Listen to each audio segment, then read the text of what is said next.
Tuelekee kaunti namba 34 ambapo kukamilika kwa ujenzi wa madarasa matano, ofisi na vyumba vya walimu katika shule ya msingi ya Nkama, eneo la bunge la Kajiado Magharibi, imetoa matumaini kwa walimu na wanafunzi ambao walikuwa wakisomea kwenye mazingira duni. Kwa maelezo zaidi, huyu hapa Robert Masai. Wanasema mgeni njoo na mwenyeji apone. Hilo lilidhihirika wakati jamii ya eneo la Ngama walijumuika na wadau wa elimu kupokea mradi wa shule ambao umejengwa na wahisani.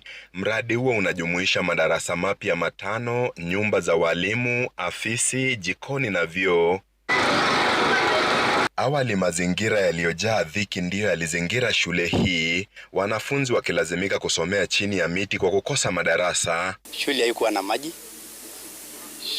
shule haikuwa na madarasa, haikuwa na nyumba za walimu, hakukuwa hata na choo. Wamekuja katusaidia, wametujengea classrooms na wametujengea pia mambo ya ofisi, mambo ya tank na mambo ya choo. Tulikuwa na choo moja na ilikuwa ni challenge kubwa sana. Ile choo moja ni walimu wanatumia watoto, so unashindwa nani ataanza, nani atasimama kungoja mwingine. Na sasa ujio wa mradi huu ambao umefadhiliwa na shirika moja kutoka nchini Ujerumani imefufua matumaini ya kuimarika tena kwa elimu katika shule hii. Tunatarajia kwamba baada ya kufanya haya yote tukishirikiana na wazazi na shule, tunatarajia kwamba shule itaweza kuinuka kwa hali ya masomo, na tunatarajia kwamba watoto wataweza kuenda mbali. Walimu walikuwa wanakaa kwa maboma, hata kulingana na hata mwalimu, maybe mwalimu amepostiwa hii shule, ametoka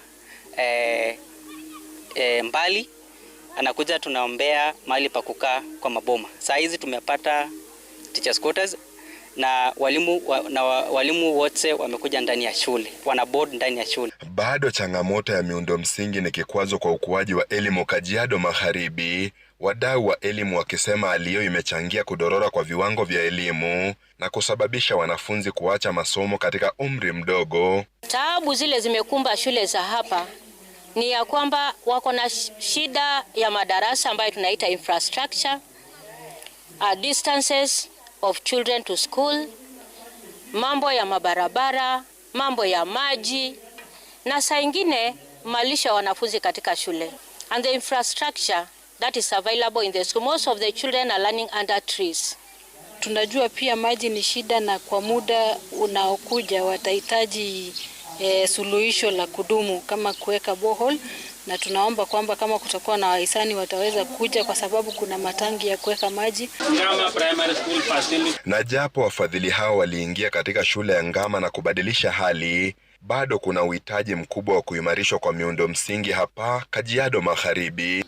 Robert Masai, runinga ya Citizen, Ngama, Kajiado Magharibi.